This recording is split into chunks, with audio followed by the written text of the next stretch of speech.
नमस्कार प्रशिक्षुओं, आप सभी का बहुत बहुत स्वागत है आपके अपने करेंट हेवन के यूट्यूब चैनल पर।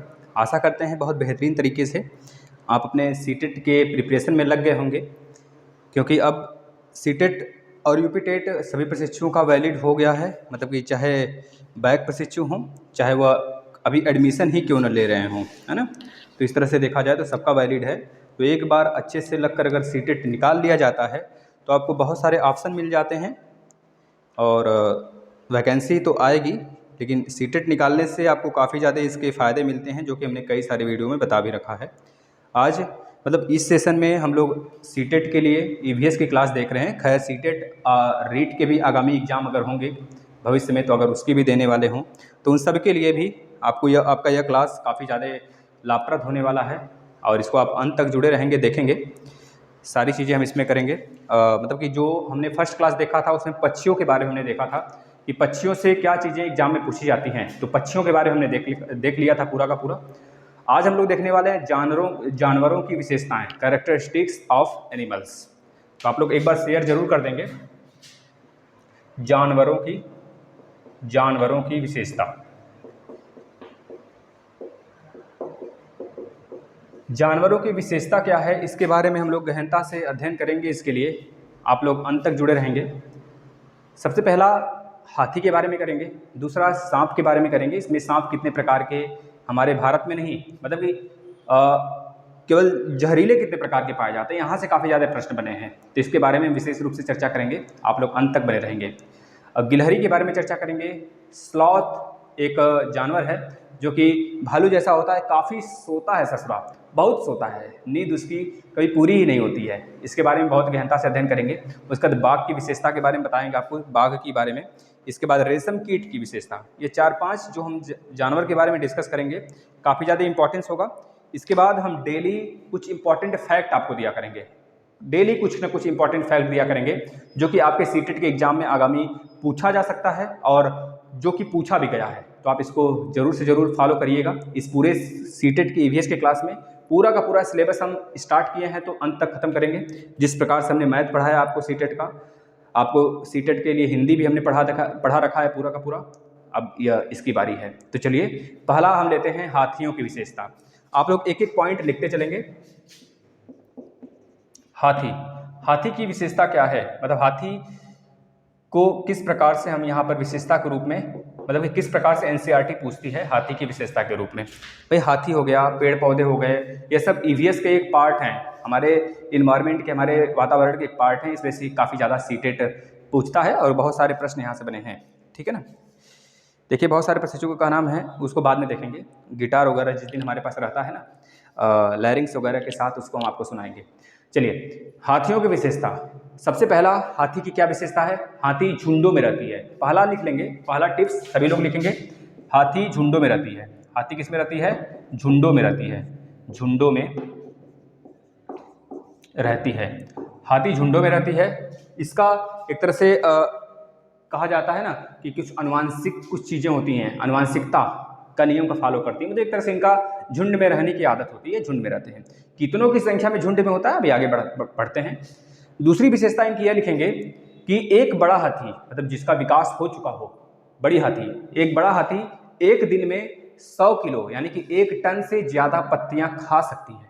तो लिख लीजिए, एक बड़ा हाथी एक दिन में 1 टन, भाई एक दिन लिख लीजिएगा यहाँ पर, 1 डेज में, एक दिन में 1 टन से ज़्यादा यानी कि 100 किलो, 100 किलो बराबर 1 टन होता है, तो 100 किलो के पत्तियां खा सकती हैं। 100 मतलब 1 टन पत्तियां या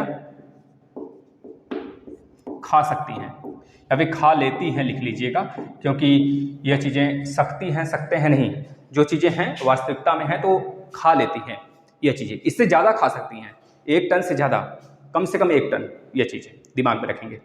इसके बाद केवल 2 से 4 घंटे ही ये सोती हैं। अब आप सोच लो, आप लोग खुद बोलते हो ना कि जो विशाल काय, मतलब बहुत बड़ा विशाल शरीर हो जाता है, जो लोग भोदे हो जाते हैं, जो मोटे हो जाते हैं घर में, है ना, तो वह काफ़ी ज़्यादा सोते हैं। तो खैर यह भी बात सही है, क्योंकि जो हमारी मसल्स होती हैं उसके नीचे वसा का जमावट हो जाता है, कोलेस्ट्रॉल जिसे बोलते हैं हम लोग, कि कोलेस्ट्रॉल काफ़ी ज़्यादा जम जाता है जब चर्बी के नीचे, तो आदमी मोटा होने लगता है और उससे काफ़ी नींद आती है ना। तो जैसे कि मछली वगैरह खाने से तो काफ़ी ज़्यादा नींद आने लगती है, मतलब जो डेली खाता है उसको काफ़ी ज़्यादा एनर्जी होता है वहाँ पे। ऑयल अगर आपके चर्बी के नीचे लेयर होता है, उसके नीचे अगर वसा जमने लगे तो आपका मोटापा जाहिर सी बात है बढ़ जाएगा। लेकिन हाथियों में ऐसा नहीं होता है। हाथियों का बहुत बड़ा शरीर होता है, लेकिन अगर देखा जाए ये 2 से 4 घंटे ही सोती हैं। पूछा गया है यह प्रश्न, हाथियाँ कितने घंटे सोती हैं? 2 से 4 घंटे सोती हैं, इसको लिख लीजिएगा। इसके बाद अगर बाकी समय क्या करती है भाई? बाकी समय यह झुंडों में रहती हैं। अपना यह सबसे ज़्यादा समय लगा देती हैं भोजन को ढूंढने में, भोजन की तलाश में। यह काफ़ी ज़्यादा जंगल को छान मारती हैं, समझ रहे हैं ना। तीसरा फैक्ट, उसके आगे वो चीज़ लिख लीजिएगा, 2 से 4 घंटे सोती हैं। इसके बाद अगला फैक्ट, जो बुजुर्ग हाथी होता है, बुजुर्ग हाथी नहीं होगी, बुजुर्ग हथिनी का लीजिए, मादा हाथी जो हथिनी होता है वो झुंडों का नेतृत्व करती है। यानी कि झुंड जो होते हैं हाथी के, उसका नेतृत्व यानी कि उसका नेता होती है हथिनी एक होती है। ठीक है, जिस प्रकार से घर में भले ही पापा मम्मी हैं, दोनों लोग हैं घर में, लेकिन अक्सर देखते हैं जो थोड़े से जहाँ पे अब तो हर घर की हालत ऐसी है कि जो पत्नी होती है उनकी ज़्यादा सुनी जाती है ना। और उनके ही कहने से जो चीज़ें होती हैं थोड़ा बहुत उनके कहने से, मतलब उनको हमको गुस्सा नहीं दिलाना। जैसे माता हो गई तो मम्मी को गुस्सा नहीं दिलाना है। मम्मी जो कह रही है उसको वो काम होना चाहिए, भले लेट हो लेकिन होना चाहिए। अगर उनके विरुद्ध गए तो थोड़ा सा गुस्सा हो जाती हैं और हो सकता है कि डंडे गोजी भी थोड़े से पड़ जाएं, अच्छा लगता है। इसके बाद आगे चलते हैं। 10 से 12 हाथियाँ, अगर पूछा जाए आपसे कितने के झुंड में रहती हैं, हमने शुरू में ही बताया कि ये झुंड में रहती हैं, इनका यह गुण है, इनकी यह विशेषता है। आखिर कितनों के झुंड में रहती हैं तो हम बता दें यह एक फैमिली होती है। जैसे कि उनकी एक फैमिली, एक हाथी हो और एक हथनी हो, अब उसके बच्चे हो गए 10 से 12 हाथी और वो उसके बच्चे, ये सब झुंड में रहते हैं। अब समझ लीजिए 10 से 12 तो हाथी हो गए, उसके बाद उनके बच्चे हो गए, ये सब मिलाकर एक झुंड में चलते हैं, जिधर चलते हैं झुंडों में चलते हैं। तो यह इनकी विशेषता है, काफ़ी ज़्यादा अच्छा विशेषता इनका यह है कि झुंडों में चलते हैं। लेकिन ये झुंड अपना छोड़ते भी हैं, इस बात को भी लिखिएगा, एक एक चीज़ आप लिखते चलिए। वो हाथी जो होते हैं वो झुंडों को छोड़ते भी हैं। अब कितने साल बाद वो झुंडों को छोड़ते हैं, एग्जाम में पूछा गया आपके सीटेट के एग्जाम में कि एक हाथी अपना झुंड कितने साल तक निभाती है, साथ रहती है। तो आप बताएंगे 14 से 15 साल तक, मतलब 14 से 15 साल की आयु तक कोई भी हाथी अपने उसी झुंड में रहता है जिस झुंड में वो बचपन से रहता है। यानी कि 14 से 15 साल तक कोई भी हाथी अपना झुंड नहीं बदलता है। जब वो 14 से 15 साल से ज़्यादा बड़ा हो जाता है, इससे जैसे बड़ा होता है, जैसे से बड़ा होता जाता है, वो अपना एक अलग सा झुंड बना लेता है या फिर अपने आप को उस झुंड से अलग कर लेता है। आगे नेक्स्ट पॉइंट लिखेंगे, 3 महीने की हाथी है ना। अगर बोला जाता है कि भैया जो एक एग्जाम में पूछा गया था कि 3 महीने का जो हाथी है उसका वजन कितना हो सकता है, लमसम कितना हो सकता है, तो 200 किलोग्राम है ना। सोच लीजिए एक बड़ी हाथी जो है वो 100 किलो से ज़्यादा पत्तियाँ खा सकती है। और वहीं पर अगर देखें तो 3 महीने का जो हाथी का बच्चा होता है उसका वजन कम से कम 2 kg यानी कि 2 कुंटल का होता है। एक बड़ी हाथी का आप अंदाज़ा लगा सकते हैं। यह पॉइंट काफ़ी अच्छा है। मतलब 3 महीने का जो हाथी होगा, हाथी का बच्चा, 3 महीने का हाथी का बच्चा जो होगा उसका जो वजन होगा वह 200 kg कम से कम होता है। 200 kg से ज़्यादा भी हो सकता है, कम से कम मतलब कि इतना तो होगा ही होगा, यानी कि 2 कुंटल। ठीक है भाई, 2 क्विंटल। आप लोग घबराइए मत, मैथ भी हम पढ़ाएंगे और मैथ में काफ़ी ज़्यादा हमने सिलेबस कवर कर दिया है। वैसे मैथ का तो आप भूल ही जाओ, मतलब कि बहुत बढ़िया अंक लाएंगे मैथ में आप लोग। इसमें थोड़े बहुत अगर रटोगे तब नंबर आएगा, लेकिन मैथ में बहुत बेहतरीन तरीके से कॉन्सेप्ट के साथ हमने पढ़ाया हुआ है, आप ज़रूर देखिए उसे। आगे चलते हैं। हाथी को काफ़ी ज़्यादा पसंद होता है क्या, मतलब कौन सा फल ज़्यादा पसंद होता है, आप लोग खुद देखते होंगे। हमारे यहाँ एक यज्ञ बैठा था काफ़ी ज़्यादा, तो मतलब कि उसमें 12 हाथियाँ आई हुई थी और जब वो मार्केट से गुजर रही थी तो मार्केट में जो केला बेचने वाले थे, जब हमारे गांव से जब गुजर रही थी तो गांव में थोड़ा बहुत साइड में उसमें थोड़ा बारिश का माहौल था। इस साल नहीं, हो गए 4-5 साल पहले। तो वो केले के पत्ते वगैरह जो होते थे, केले के पत्ते हो गए, वह जो गन्ने के पत्ते हो गए, गन्ने लगे रहते थे तो गन्ने को उखाड़ लेते थे। और प्लस मार्केट में जब गए तो सारे फल उनके पास रखे हैं, लेकिन उसको न उठाकर वो केला का पूरा दर्जन ऐसे उठाकर अपने सूंड में, जो उनका कैनाइन होता है, आगे की जो दांत निकली होती है, सॉरी इंसीजर, कैनाइन होता है, कैनाइन आगे का जो दांत निकला होता है वो कैनाइन होता है, उससे वो खाते नहीं हैं। ठीक है ना। वो बस कहा जाता है हाथी के दांत दिखाने को कुछ और खाने का कुछ और। तो वही होता है, हाथी केले को काफ़ी पसंद करती है, फल में केले को, और केले के पत्ते को वो बहुत पसंद करती है। तो याद रखना, ठीक है भाई। इस वजह से गणेश भगवान का जब पूजा वगैरह होता है तो देखते हैं कि हम लोग काफ़ी ज़्यादा मतलब केले के पत्ते वगैरह से पूजा वगैरह होता है, उसमें चढ़ाया जाता है ना। तो हाथी को पसीना नहीं आता भाई, ये भी एक फैक्ट है, लिख लीजिए, हाथी को पसीना नहीं होता है। और आपको पता है जिस व्यक्ति को पसीना नहीं होता है ना, वो काफ़ी ज़्यादा रोगी हो जाता है, क्योंकि अपने टेम्परेचर को मतलब मेंटेन नहीं कर सकता है, समझ रहे हैं ना। इस वजह से उसका शरीर या फिर काफ़ी ज़्यादा हैवी हो जाएगा, या फिर वह कई सारे रोगों से ग्रसित हो जाएगा, है ना। तो हाथी को पसीना नहीं आता है, यह बहुत बढ़िया फैक्ट है, इसे लिख लेंगे, पूछा जा सकता है, पूछा भी गया है रीट के एग्जाम में। तो हाथी को पसीना नहीं होता है, इस वजह से इसका जो हेल्थ होता है, मतलब इसकी बॉडी होती है काफ़ी बड़ी होती है, काफ़ी विशालकाय होती है, ठीक है। ये रहा हाथी के बारे में। अगर रिवाइज करना हो तो बताइए, रिवाइज करें, नहीं तो फिर एक बार स्क्रीनशॉट जो लिखा है और जो बोले हैं उसको लिख लीजिए। फिर आगे चलते हैं, सांप की विशेषता के बारे में पढ़ते हैं। सांप की विशेषता,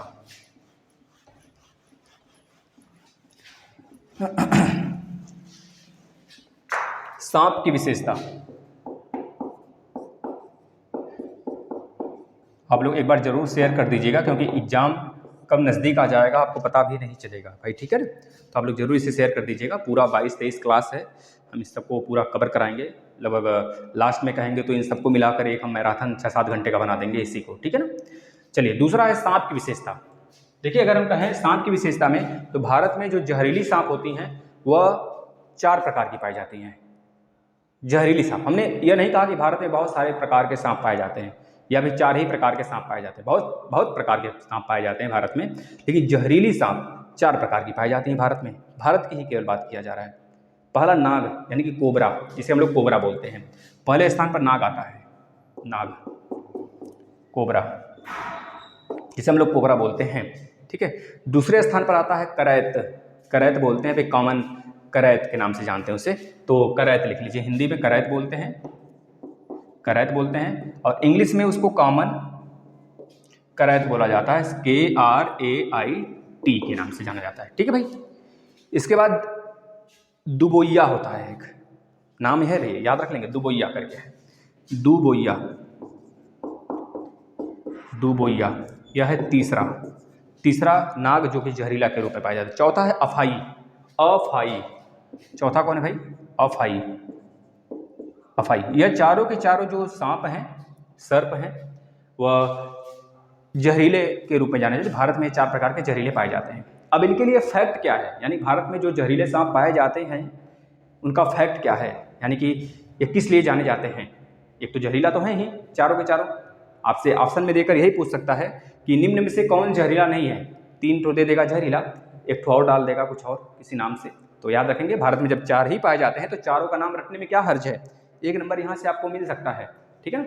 अगर आप कभी KVS वगैरह का एग्जाम देते हैं, KVS का हमने दिया तो नहीं है, लेकिन भाई साहब बताते हैं मेरे जो मैनेजर हैं, तो काफ़ी ज़्यादा इसमें से काफ़ी ज़्यादा प्रश्न आते हैं, ठीक है ना। तो आप इसको देखिए और रट जाइए इसको। अब इसके लिए फैक्ट देखेंगे। पहला फैक्ट आप खुद लिखिए, अभी से अपने से नोट में डालकर तुरंत लिखिए जितने फैक्ट बताए जा रहे हैं। पहला फैक्ट इसको इरेज कर देते हैं हम, स्क्रीनशॉट लेना स्क्रीनशॉट ले लीजिए, अन्यथा खुद से नोट्स बनाएंगे आप लोग, 1-2 बार देख लीजिए अपने से, और खुद से नोट्स बनाने का अंदाज ही कुछ अलग होता है, ठीक है ना। तो खुद से नोट्स बनाएंगे आप भाई मेरे। सांप के काटने की दवा, जैसे कहते हैं ना, जो कोरोना आया था, कोरोना से ही हमने एंटी वायरस बनाया था। एंटी वायरस का मतलब क्या, वायरस का ही एंटी होता है, कहते हैं ना लोहा लोहे को ही काटता है, समझ रहे हैं ना। तो लोहा लोहे को काटेगा, मतलब कोरोना को कोरोना ही भगाया है, हम आप नहीं भगाए हैं। कोरोना से ही, जैसे कि हम आपको कहें, जो आप क्रिस मूवी देखे होंगे, अगर क्रिस मूवी अगर देखें तो उसमें जो क्या नाम है हीरो का भाई, क्या नाम है हीरो का, बताना जरा, नाम भूल गया, देखो क्या नाम भाई, सॉरी नाम भूल गया। उसमें जो भी हीरो होता है, जो भी उसमें हीरो होता है, उसमें देखते हैं कि हीरो उसी के जो जिसका वो संतान होता है, उसके 2 बच्चे होते हैं, एक तो नालायक होता है, एक तो सही होता है भाई। क्रिस जिसके नाम से मूवी बना है, तो वह उसको मतलब वह जब एक तरह जहरीली गैस बनाता है और फैलाने लगता है, जो विलन होता है, तो उस समय जो यह होता है, हीरो जो होता है, वो अपने ही खून से एंटी वायरस बना के देता है, उसका एंटी देता है, और उसके खून के बाद सारे लोग सही होने लगते हैं। है ना। उसी प्रकार से सांप को काटने की दवा जो होती है सीरम, वह सांप के जहर से बनाई जाती है। उसको लिख लेंगे, सांप के काटने की जो दवा होती है सीरम के नाम से जाना जाता है उसे, सीरम। सीरम जो सीरम होता है वह सांप के जहर से ही बनाया जाता है, ठीक है ना। दूसरी तरफ दूसरा फैक्ट लिखेंगे, सांप के 2 खोखले दांत होते हैं। दांत तो होते हैं, आपको पता भी नहीं, मतलब बहुत लोग कहते हैं सांप को दांत नहीं होते। भाई सांप के दांत होते हैं, बताते हैं। तब आप लोग बोलोगे क्यों निगल जाते हैं, तो इसका भी कारण है। इसको हम लोग मनोवैज्ञानिक में, मतलब कि CDP के अंदर वह सब्जेक्ट आ जाता है, उसको वहाँ पे देखेंगे कभी। यहाँ पे EVS पढ़ते हैं। सांप के 2 खोखले दांत होते हैं, 2 खोखले दांत होते हैं, जिसके द्वारा वह जहर को, मतलब ये जो जहर होता है ना, जब काटते हैं तो उस दांत को धंसा देते हैं, तभी दांत लग जाता है। देखते नहीं है, वो जीभ से थोड़े धंसाते हैं, जिसके द्वारा वह एक तरह से जीभ को, मतलब ये जहर को क्या करते हैं, छोड़ते हैं। दांत से ही जहर को छोड़ते हैं, दूसरे के शरीर में चला जाता है। यानी सांप के 2 खोखले दांत होते हैं और जिसके द्वारा वह जहर छोड़ते हैं, ठीक है। ये फैक्ट सारे लिखते चलिए।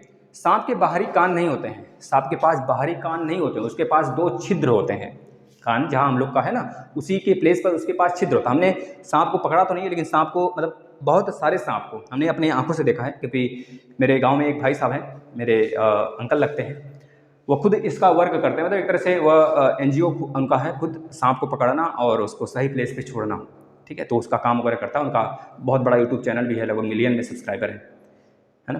तो आप याद रखेंगे, सांप के बाहरी कान नहीं होते हैं, उनके पास 2 छिद्र होते हैं। उस छिद्र के माध्यम से वो सुनते हैं जमीन पर, इसी वजह से वह जमीन पर रेंगते हैं। और जमीन पर आते हुए कंपन हो गया, भूकंप, मतलब अर्थक्वेक्स हो गए, भूकंप हो गए जो आते हैं, उसको बहुत तीव्र गति से सुन लेते हैं। देखते हैं ना, जमीनी स्तर पर जुड़े हुए कुत्ते अगर कान लगाकर ऐसे सोए हुए होते हैं तो उनको सबसे पहले पता चल जाता है आहट के बारे में। चूहे घर में दौड़ने लगते हैं, गिलहरियाँ दौड़ने लगती हैं, क्योंकि ये ज़मीनी स्तर से जुड़े हुए कुछ जानवर हैं जो कि ज़मीन के अंदर होने वाले हलचल को तुरंत भांप लेते हैं। उसी प्रकार से सांप भी एक तरह से ज़मीन से जुड़ा हुआ ही प्राणी है, रेंगने वाला जीव है ना। इस वजह से वह भी सबसे पहले भांप लेता है कि भूकंप आ रहा है, यानी कि अर्थक्वेक्स वगैरह जो आते हैं, ठीक है। आगे अगला टिप्स डालेंगे, सांप के दांत जो होते हैं नुकीले होते हैं।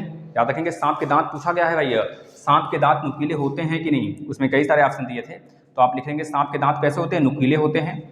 नुकीले होते हैं सांप के दांत, परंतु वो भोजन को चबाता नहीं है। पूछा गया था कि अगर वह मतलब सांप किस प्रकार से अपने भोजन को खाता है, अगर उसके पास दांत है तो वह पूंछ कर खाएगा, चबा कर खाएगा, मतलब जो भी ऑप्शन दिया। तो उसमें एक ऑप्शन था निगल जाता है, तो सांप भी निगलता है। वहाँ पे बहुत सारे बच्चे गलत करके आए थे, उनको ध्यान में था कि अजगर निगलता है। भाई अजगर भी तो एक प्रकार से सांप के ही कैटेगरी में तो आता है, एक प्रकार सांप के ही कैटेगरी में तो आता है, यानी कि वह भी निगल जाता है ना। तो सांप जो है दांत रहने के बावजूद भी वो चबाता नहीं है, भोजन को निगल जाता है। बस इतनी बातें आप लिख लिए। अब आते हैं राम जी की सवारी। कौन है भैया राम जी की सवारी? गिलहरी, है ना, पता है कि नहीं? उसमें कहा जाता है ना, 3 हाथ फेरे हुए हैं श्री राम प्रभु। और गिलहरी काफ़ी ज़्यादा चंचल भी है और काफ़ी ज़्यादा एक्टिव जानवर है गिलहरी, काफ़ी ज़्यादा वर्क भी करती है गिलहरी, आपको पता है कि नहीं? और गिलहरी हमेशा कुतरने का कार्य करती है, यही सबसे बड़ी इसकी विशेषता है। एक बुक में एक बच्चे ने पढ़ा था, हमने भी पढ़ा है, वो बुक काफ़ी ज़्यादा नालायक है, मतलब कि उसमें काफ़ी अच्छी चीज़ें नहीं हैं। अगर वो चीज़ें इस प्रकार की डाली हुई है कोई बुक में कि जो चूहा होता है वह उसके दांत क्यों छोटे होते हैं, मतलब चूहे का दांत हमेशा बढ़ता रहता है, अगर वह कुतरता नहीं तो उसके दांत काफ़ी लंबे हो जाते हैं। यह बात गिलहरी के लिए विशेषता है, यह गिलहरी की विशेषता है, न कि चूहे की विशेषता है, ठीक है। यह बात जिस भी बुक में लिखा है उसको आप काट दीजिएगा, वो गलत है। हमने गूगल पे भी सर्च किया, लेकिन ऐसा कुछ नहीं है, क्योंकि आपको पढ़ाने से पहले मैं पढ़ता हूँ, तो इसके बाद आपको पढ़ाता हूँ। जिस भी टॉपिक को पढ़ाना होता है उस दिन उस टॉपिक को गहनता से अध्ययन किया जाता है। गिलहरी की विशेषता सबसे पहली यही है कि गिलहरी के दांत जो होते हैं हमेशा निरंतरता के रूप में बढ़ते रहते हैं, है ना। लेकिन इसके दांत बढ़ते तो हैं, लेकिन हमको दिखाई क्यों नहीं देते हैं फिर? तो कुतरने के कारण, यह हमेशा कुतरती रहती है, किसी भी छोटी चीज़ को पा जाती है। कुतरना, अखरोट इसका काफ़ी ज़्यादा अच्छा भोजन माना जाता है, अखरोट, है ना। तो ये कुतरती रहती है और कुतरते कुतरते अपने दांत को छोटा बना कर रखती है, उसका दांत छोटा हो जाता है और दिन प्रतिदिन वो छोटा होता चला जाता है। मतलब बढ़ता तो है, जितनी स्पीड से बढ़ता है उससे कई गुना स्पीड से अपना दांत छोटा करके रखती है, मतलब कुतरती इतनी ज़्यादा है। तीसरा, यह गिलहरी की विशेषता मात्र एक था, इसको आप लिख लेंगे। इसके बाद नेक्स्ट जो आता है काफ़ी अच्छा है भैया, जानवर भी काफ़ी एक तरह से आलसी है, हमारी तरह आलसी है। हम तो दिन में 2-3 घंटे 4 घंटे मतलब 5 घंटे के आसपास, 5 साढ़े 5 घंटे के आसपास में सोते हैं। अब तो और भी कम हो गया है सोना। जब परेशानियाँ बढ़ती हैं ना और थोड़ी चिंता भी रहती है, मानसिक टेंशन की वजह से भी ऐसा होता है हमारे साथ कुछ, तो जब भी चिंताएं सताती हैं तो आदमी को आदमी का नींद चैन सब उड़ जाता है ना। तो स्लॉथ की विशेषता, इसका फ़ायदा हमें मिलता है कि हम पढ़ लेते हैं जग कर थोड़ी रात तक। स्लॉथ की विशेषता लिख लीजिए, स्लॉथ की विशेषता। स्लॉथ एक जानवर है भाई, है ना, यह भालू जैसा होता है बिल्कुल। विशेषता, ये जो स्लॉथ है काफ़ी नालायक है ना, बताते हैं इसके बारे में। काफ़ी ज़्यादा नालायक है ससुरा। क्या बताएं इसको, इस है ना, छोटे थे जब, तो हम भी शायद इसी के जैसे थे, काफ़ी ज़्यादा सोते थे और छोटा का मतलब काफ़ी मोटे थे उस समय। तो ये भालू जैसा होता है। पहली बात है आप लिखेंगे स्लॉथ किसकी तरह दिखता है, इसका दूसरा भाई ये भालू। याद रखेंगे, ये भालू जैसा होता है, भालू जैसा दिखता है, भालू होता नहीं है, भालू जैसा दिखता है। ठीक है, ये बात याद रखेंगे। यह दिन में करीब 17 घंटे तक सोता है भाई, इतना ज़्यादा सोता है, 17 घंटे तक सोता है। बाकी के जो 24 घंटे हैं उसमें से माइनस कर लीजिए, 4 3 7 घंटे अपना वर्क करता है। 7 घंटे वर्क क्या करता है, उसी पेड़ की टहनी पर सोकर इसे इसे देखता रहता है ना। देखने का काम इसका सिर्फ होता है। काफ़ी ज़्यादा अगर घिसकना मतलब कि अगर उठना भी इसे ना हो, मतलब कि बताएंगे अभी सारी चीज़ें हम आपको, तो वह घिसक कर आगे जाता है। अगर उसको खाने का कोई सामान आ जाए ना कि थोड़ा सा चल ले, तो ससुरा चलता भी नहीं है, घसकता है, पेड़ की टहनी को पकड़कर ऐसे घसकने का काम, घिसपिटिया मारने का काम करता है ना। यह 40 वर्ष तक जीता है। इसकी जो अधिकतम आयु होती है मात्र 40 वर्ष तक होती है। जैसे आज का मानव की बात करें, मैक्सिमम जो आज का मानव जो जीता है, वर्ल्ड जो आपकी वर्ल्ड बैंक है उसके अनुसार, बहुत सारे एक तरह से जो काफ़ी बड़े बड़े जो एजेंसियां हैं उनके अनुसार अगर देखें तो आज का मानव, भारत में मानव की स्थिति की बात कर लें तो हम एक एवरेजली 70 साल तक जीता है। ये करंट अफेयर है आपका। उसी प्रकार से यह स्लॉथ जो है 40 वर्ष तक मैक्सिमम जीता है। 40 वर्ष से पहले अगर कोई इसे मार दे तो मर जाएगा, नहीं कोई मारे स्वस्थ वगैरह रहे तो 40 वर्ष तक ये चला जाता है, यह है ना। इसके बाद यह अपनी पूरी ज़िंदगी में, 40 वर्ष के पूरी ज़िंदगी में, पूरे लाइफ में यह 8 पेड़ों के पत्तियों को खा जाता है, मात्र 8 पेड़ों की पत्तियों को। मतलब अगर 8 × 40 मतलब 5 साल में एक पेड़ की पत्ती को यह खाता है, 8 पेड़ों की पत्तियों को यह खाता है। मतलब इसका भोजन क्या है, पेड़ों की पत्तियां हैं, टहनियां हैं, पेड़ों की पत्ती को यह खाता है। मतलब अगर इसके पूरे जीवन काल की बात करें तो 40 वर्ष तक जीता है और 8 पेड़ों की पत्तियां 40 वर्ष तक खाता है। काफ़ी कम अगर देखा जाए तो, है ना, समझ रहे हैं ना, काफ़ी कम। और आलसी काफ़ी ज़्यादा होता है, ये चीज़ें याद रखेंगे। इसके बाद साथ ही अगर आपको ऑप्शन में देता है भालू और स्लॉथ, तो बच्चे भालू लगा के चले आते हैं, लेकिन स्लॉथ होगा, ये चीज़ें याद रखेंगे। उसी का भाई जैसा है वैसा ही दिखता है हूबहू। ठीक है, ये बात आप याद रखेंगे। इसके बाद बच्चों जब इसे, मतलब भाई मेरे, जब इसको एक तरह से मलमूत्र विसर्जन करना होता है ना, मलमूत्र का निकालना होता है, तो इसे थोड़ा उतरता तो है, लेकिन कितने दिन बाद उतरता है, रोज नहीं। हम लोग की तरफ ये नहीं होता कि अपने आप को साफ सुथरा हर दिन कर ले। अगर हम लोग को, मतलब यह 1 हफ्ते में उतरता है। ये पहले सुन लीजिए, इसकी विशेषता क्या है। यह 1 हफ्ते मतलब 7 दिन में, 7 दिन में एक बार, दिन में 7 दिन में एक बार अपना एक तरह से अपने आप को साफ सफाई करने के लिए, फ्रेश होने के लिए उतरता है। ससुरा कुल्ला पेशाब जो भी इसको करना होता है या उतर के अपना करता है 7 दिन। और हमारा हुआ तो पेट ही फट जाएगा भाई, है ना, बर्दाश्त नहीं होता। लेकिन जिसका लीवर स्ट्रांग है वो काफ़ी ज़्यादा स्ट्रांग होता है, जिसका लीवर, वो काफ़ी ज़्यादा इसको रोक कर कम से कम 1-2 घंटे तो रोका जा सकता है ना। जब सिचुएशंस ऐसे क्रिएट हो जाते हैं तो रोकना पड़ता है ना। अब इसके बाद स्लॉथ का हो गया बाघ की विशेषता का। देखिए भाई, बाघ तो बाघ है ना। भारत के जो भारत का अगर देखा जाए नेशनल जानवर क्या है, नेशनल जीव क्या है ना, तो बता सकते हैं आप क्या है। बाघ है कि शेर है कि चीता है, देखते हैं कौन बताता है। बच्चा कमेंट कर लीजिएगा। बाघ की विशेषता, बाघ की विशेषता अगर हो सके तो एक और कमेंट करिएगा। जो भी भारत का नेशनल जीव है, नेशनल मतलब कि जानवर है ना, वह कब अपनाया गया था, बताने का प्रयास करिएगा।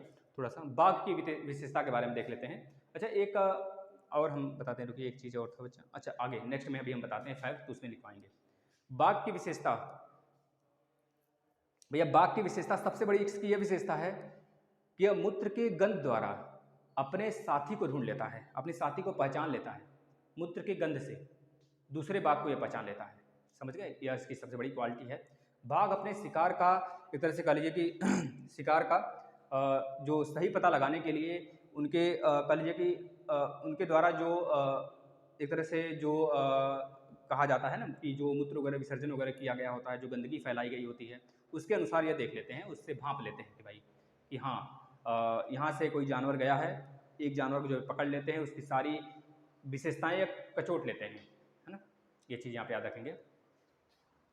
या फिर कह लीजिए कि उनके मूँछों के कंपन से पता चल जाता है ना। यह शिकार का सही पता एक तरह से कह लीजिए हवा द्वारा लगा लेते हैं, यह विशेषता है। देखिए बाघ अपने जो शिकार का पता लगाते हैं वह अपने मूँछों के एक तरह से कंपन द्वारा लगा लेते हैं। सोच लीजिए कितनी खतरनाक इनकी विशेषता है भाई। मूँछ कंपन किया यानी कि शिकार इनके पास से गुजरा, यानी कि हवा द्वारा मूँछों का कंपन हो जाता है इनका, मतलब कि काफ़ी ज़्यादा शातिर होते हैं ये लोग, है ना। नाप लेते हैं कि कितनी दूर पर है, यहाँ तक नाप लेते हैं लोग, है ना। और कहा जाता है कि यह मानव से, जैसे मानव अगर अंधेरे में किसी वस्तु को ढूंढता है तो उसे जितनी हद तक दिखाई देगा, क्योंकि हमारे आँख में जो सेल होते हैं, हमारे आँख में रेटिना के पास 2 सेल होते हैं, एक रॉड सेल होता है, एक कोन सेल होता है। आपको पता होना चाहिए अगर आप साइंस पढ़ते हैं, साइंस के स्टूडेंट हैं तो। एक मतलब हमारे रेटिना के पास जहाँ पे इमेज बनता है हमारे आँख में, वहाँ पे 2 सेल पाए जाते हैं, एक रॉड सेल होता है, एक कोन सेल होता है। जो रॉड सेल होता है ना, जो रॉड सेल होता है वह एक तरह से कह लीजिए कि ब्लैक एंड वाइट चीज़ों को दिखाने के लिए होता है। जैसे कि जो ब्लाइंडनेस है पर्सन, उसके पास कोन सेल नहीं होता है, मात्र उसके पास रॉड सेल ही होता है उसकी आँख में। अगर मानव है कोई अच्छा सा खासा, मतलब उसकी आँखें स्वस्थ हैं, काफ़ी दूर की वस्तु, पास की वस्तु, मतलब सही उसका जो साइट है उसका बिल्कुल सही है, न उसको किसी लेंस की आवश्यकता पड़ती है, न ही चश्मे की आवश्यकता पड़ती है, तो वह व्यक्ति हमेशा जितना देख पाता है उससे 6 गुना ज़्यादा साफ तरीके से अंधेरे में बाघ देख सकते हैं। इस बात को आप नोट कर लेंगे, ठीक है ना। बाघ के गुर्राने की जो आवाज़ होती है वह 3 किलोमीटर तक सुनाई देती है भैया, है ना। यह 3 किलोमीटर सुनाई देती है, आप सोच लीजिए 3 किलोमीटर तक इनके गुर्राने की आवाज़ सुनाई देती है। यह कह लीजिए अंधेरे में भी, अंधेरे रास्तों में भी एक तरह से अपने शिकार को एक तरह से अपने मूँछों की डंग, मतलब एक तरह से ढूंढने में उनका मूँछ जो होता है काफ़ी ज़्यादा सहायता करता है।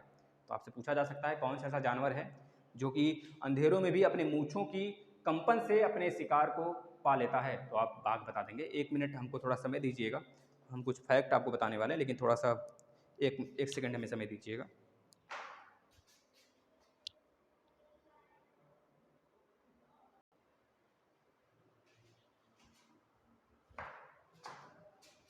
हाँ भाई थोड़ा देखिएगा। आगे चलते हैं, अब हम किसके बारे में पढ़ने वाले हैं। बाघ की विशेषता हो गया, सारी चीज़ें आप नोट डाउन करते रहिए। अब आ जाते हैं हम लोग रेशम कीट की विशेषता। काफ़ी ज़्यादा यह पूछा जाता है भाई, रेशम कीट की विशेषता, रेशम कीट की विशेषता। रेशम कीट की क्या विशेषता है आप लिख लीजिए। इसके बाद कुछ फैक्ट हम आपको डेली दिया करेंगे, आपके किसी भी एग्जाम, मतलब सीटेट या फिर रीट की एग्जाम के लिए काफ़ी ज़्यादा फायदा होने वाला है। वैसे सीटेट 2022 के लिए ही ये क्लास चलाया जा रहा है, बाद में भी देख सकते हैं आप। देखिए पहली बात है, यह कीट जो होता है अपनी मादा को कई किलोमीटर दूर अगर इसकी मादा रहती है ना तभी पहचान जाता है। मादा मतलब यह जो रेशम वाले कीट होते हैं ये अपनी मादा को कई किलोमीटर दूर से ही पहचान जाते हैं, कई किलोमीटर दूर से पहचान जाते हैं। ये चीज़ें आप नोट कर लेंगे। मतलब जो रेशम की कीट होती है वह अपनी मादा को एक तरह से कई किलोमीटर दूर से ही पहचान जाती है। इसकी सबसे बड़ी खासियत यह है, काफ़ी अच्छा लगा मुझे, यह शहतूत के वृक्ष पे रहता है। पहली बात याद रखेंगे, यह शहतूत से वृक्ष पे, मतलब इसका पालन जो होता है आपने सुना होगा बचपन में भी, यह शहतूत के वृक्ष पे इसका पालन किया जाता है ना। और सबसे बड़ी इसकी विशेषता यह होती है, अगर इसकी मादा या फिर मादा हो, मादा के लिए अगर मादा नर दोनों साथ में रहते हैं, मादा और नर दोनों साथ में रहते हैं, अगर नर को कुछ हो जाता है तो मादा अपनी जान दे देती है, अगर मादा को कुछ हो जाए तो नर भी अपना जान दे देता है। काश ऐसा मानव होते भी तो कितना अच्छा होता है ना। तो होना भी चाहिए, बहुत लोग होते भी हैं और सबको होना चाहिए, जो सच्चे प्रेमी होते हैं सबको, मतलब होता है, नसीब होता है, ये चीज़ें अच्छा लगता है। मतलब मादा को अगर कुछ होता है नर अपना जान दे देता है, अगर नर को कुछ होता है तो मादा अपनी जान दे देती है। मतलब दोनों जब भी रहते हैं तो एक साथ रहते हैं, अन्यथा कंडीशन में अपना जान दोनों ही त्याग देते हैं। आगे अब हम आपको कुछ विशेषता लिखवाने वाले हैं, उसको आप नोट डाल के लिखते रहिएगा, लिखिएगा इंपॉर्टेंट। डेली हम 10-12 विशेषता लिखवाएंगे आपके सीटेट के लिए, काफ़ी ज़्यादा इंपॉर्टेंट है। ये देखिए दूसरा चैप्टर आपका खत्म हुआ है, इसके बाद तीसरा चैप्टर हम आगे पढ़ेंगे, ठीक है ना। पहला फैक्ट है भाई, डायरेक्ट फैक्ट है, पूछा जाता है। पक्षियों के जो पंख होते हैं ना, पक्षियों के जो पंख होते हैं, लिख लीजिए, पक्षियों के पंख, उसके पक्षियों के पंख जो होते हैं उड़ने में एक तरह से सर्दी में उसको छुपने में, पहले सर्दी लग रही है तो छुप जाती है, गर्मी में कह लीजिए फड़फड़ाने में, मतलब उसको बहुत ज़्यादा गर्मी लग रहा है तो अपना पंख ऐसे खोलकर उड़ने लगती है, फड़फड़ाने लगती है। उसमें मतलब उसकी क्या करती है, जो चिड़िया के पक्षियों के जो पंख होते हैं उसको उड़ने में, सर्दी के समय, गर्मी के समय वो अपने आप को बचाती हैं, सेफ रखती हैं या फिर रूपांतरित करती हैं, मतलब अपने आप को ढाल लेती हैं। इस पंखों से उनका बहुत ज़्यादा काम हो जाता है। ठीक है। दूसरा जो फैक्ट होगा, पक्षियों की चोंच में दांत नहीं होते हैं बच्चों, याद रखना भाई, बच्चों का मतलब भाई मेरे, पक्षियों के चोंच में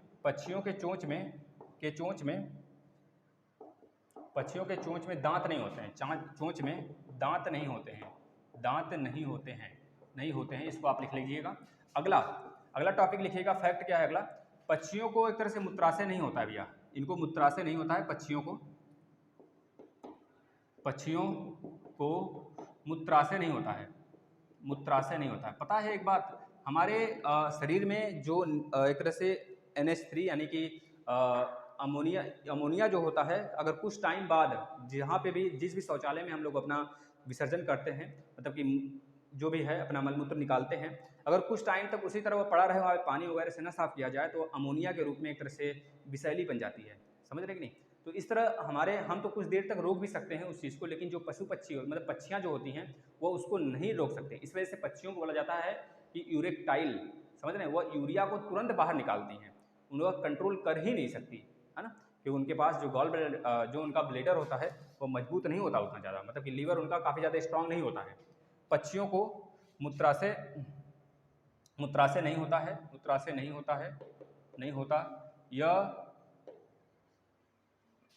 यह एक तरह से कह लीजिए कि प्रवास पर जाते हैं।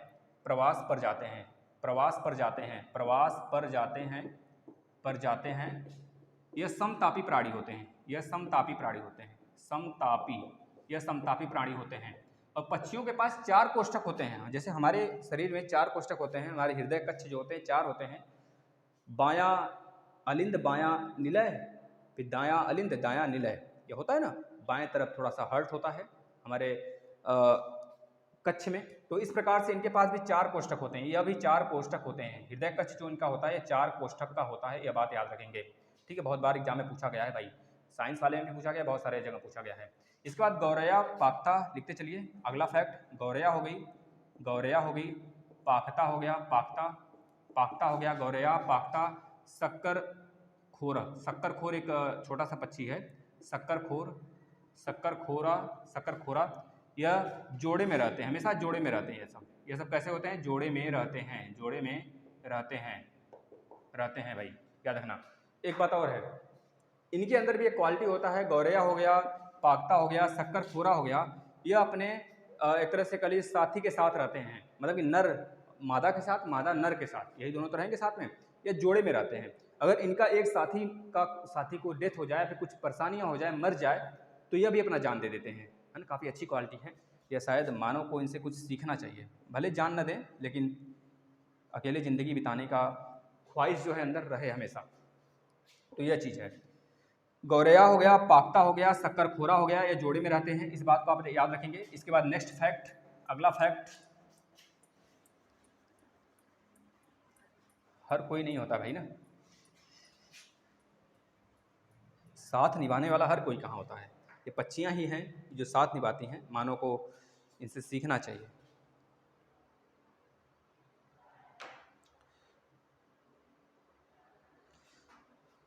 चलिए अगला फैक्ट लिखिएगा बच्चों, मतलब भाइयों, इसके बाद अगला फैक्ट लिखिएगा,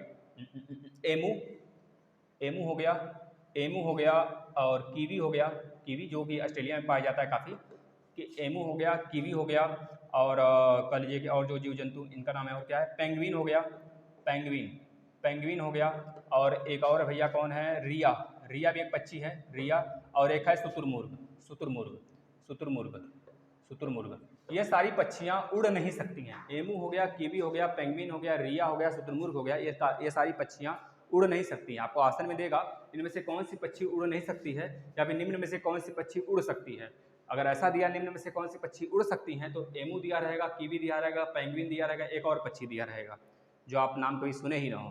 तो जाहिर सी बात है, जो आप नाम सुने होते हैं उसी को लगाते हैं आंसर, तो इस पे लगाएंगे और आपका आंसर गलत हो जाएगा। तो इस वजह से इसको रट जाइए, ये पक्षी उड़ नहीं सकते हैं। अगर आपसे पूछा जाता है पूरे विश्व में सबसे छोटी पक्षी का नाम बताइए जो मतलब 1 इंच से भी 1 इंच के आसपास में होती है, जो बताइएगा उसका नाम। वह सबसे छोटी पक्षी भी होती है और उड़ती भी है, तो पीछे की तरफ उड़ती है, आगे की तरफ नहीं उड़ती। उसका नाम है गुंजन पक्षी, ऑस्ट्रेलिया में पाई जाती है। गुंजन पक्षी, इसका नाम याद रख लीजिएगा, गुंजन पक्षी है भाई। यह पूछा तो नहीं गया अभी तक, लेकिन हो सकता है पूछ ले, यह जीके का भी पार्ट है। अगला, पक्षियों की हड्डियां कैसी होती हैं? खोखली होती हैं, सभी को पता है भाई। इसमें उनमें हवा भरी हुई होती है उनकी हड्डियों में, है ना, ये बात तो सबको पता है। अगला लिखिएगा, पक्षी, है ना, पक्षी एक ही समय में 2 आँखों से 2 अलग अलग चीज़ों को भी नज़र डाल सकती है। मतलब कि अगर पक्षियों की बात कर लें तो पक्षियाँ एक ही समय में 2 चीज़ों को देख सकती हैं, 2 चीज़ों पे नज़र बना कर रख सकती हैं। जैसे कौआ खाता है, रोटियां पड़ी हुई हैं, लेकिन वह दूसरी तरफ भी उसकी निगाह होता है, कोई हमको मारने तो नहीं आ रहा है। कौआ काफ़ी चालाक होता है भाई, समझ रहे हो ना। अगला फैक्ट लिखिएगा कि पक्षी देखने हेतु अपनी गर्दन जो होता है एक तरह से पीछे मोड़ते हैं। देखते हो ना, पक्षियाँ अपनी आँख को ऐसे नहीं टिटोलते। जैसे हम मानो क्या है कि तभी तो हम लोग कहते हैं कि भाई बगल में छुरा कैसा, एक कहावत है ना, बगल में छुरा मन में राम बगल में छुरी। हाँ, मन में राम और बगल में छुरी, कहावत है ना एक। तो उसमें जो आदमी होता है, आप खुद देखते हैं कि आदमी ऐसे सीधे तो देखेगा, लेकिन ऐसे देखता रहता है। उसकी अपनी पुतली की आँख की जो पुतलियाँ होती हैं वह इधर उधर कर सकता है, लेकिन पक्षियाँ ऐसे नहीं कर सकती। पक्षियाँ अपनी आँख की पुतली को नहीं हिला सकती, बल्कि अपनी गर्दन को ही वो पीछे की तरफ मोड़ लेती हैं। अगर उनको देखना हुआ पीछे की चीज़ तो गर्दन को पीछे मोड़ लेती हैं। इसके पहले वाले वीडियो हमने बताया था, उल्लू एक ऐसा जानवर है, मतलब एक ऐसी पक्षी है जो कि अपने पूरे गर्दन को 360 डिग्री पे घुमा लेती है, हमने बताया था। और एक हमने उसी समय बताया था, और मैना एक ऐसी पक्षी है जो अपने गर्दन को झटके में मोड़ती है। तो आप अगर शुरू से देख रहे हो, ये दूसरा पार्ट है। अगर पहला पार्ट नहीं देखें तो जरूर देख लेंगे, इसका प्लेलिस्ट भी हम बना देंगे आप लोग के लिए। अगला फैक्ट लिखिएगा, बस हो गया भाई, 2-3 और हैं। चील हो गया, बाज हो गया, चील बाज, गिद्ध हो गया, चील बाज, गिद्ध हो गया। और यह कह लीजिए कि हमसे 4 गुना लगभग ज़्यादा दूर तक देख सकते हैं। 4 गुना, यानी मानव जाति से 4 गुना ज़्यादा दूर तक देखने का काम चील बाज गिद्ध करते हैं। और गिद्ध को तो आपको पता है क्या कहते हैं भाई, सामाजिक, क्या कहते हैं, मतलब ये समाज की गंदगी को साफ करता है ना, इसे क्या कहते हैं। हाँ भाई, कुछ बच्चों का कहना है सर, जो उस दिन गाना गाए थे सर, सॉन्ग सुना दीजिए भाई। देखिए, बहुत अच्छे सॉन्ग तो हैं ही, जो भक्ति सॉन्ग होते हैं काफ़ी अच्छे होते हैं, लेकिन उसमें लैरिंग्स और प्लस मेरा गिटार भी इस समय ख़राब है, काफ़ी दिनों से पड़ा हुआ है और रूम पे ही। तो जब भी आएगा तो हम जरूर आपको सुनाएंगे, लेकिन इसके पहले आप लोग इस वीडियो को शेयर करें और मस्त तरीके से पढ़ाई करें। हाँ भाई, उसका लैरिंग्स हम आपको सुना सकते हैं, जैसे ऐ मालिक तेरे बंदे हम, ऐसे हो हमारे कर्म, नेकी पर चले और बदी से टले, ताकि हंसते हुए निकले दम, है ना। ऐ मालिक तेरे बंदे हम, बहुत सारे बहुत बड़े हैं, याद तो हमें पूरा है। ऐ अंधेरा घना छा रहा, तेरा इंसान घबरा रहा, हो रहा बेखबर, कुछ ना आता नज़र, है ना। इस तरह के है ना। बाकी बातें बहुत बड़ी है इसमें, है ना। जब जुल्मों का हो सामना, तब तू ही हमें थामना, वो बुराई करे हम भलाई करें, नहीं बदले कि हो मन में भावना। तो इस तरह काफ़ी बड़ी गाना है, सॉन्ग है, हम कभी सुनाएंगे, लेकिन आप लोग इससे पहले इस वीडियो को शेयर करेंगे और मस्त तरीके से पढ़ाई करेंगे। इसके बाद जो लेक्चर आएगा, इसी समय लेक्चर आएगा। अगर कभी 1-2 दिन गैप हो जाता है तो माफ़ी दे दिया करिए भाई, नहीं तो फिर ये डेली क्लासेस चलेंगे आपके। आप मस्त तरीके से पढ़ाई करिए और जो चीज़ें हैं सब कुछ होती रहेंगी। नमस्कार।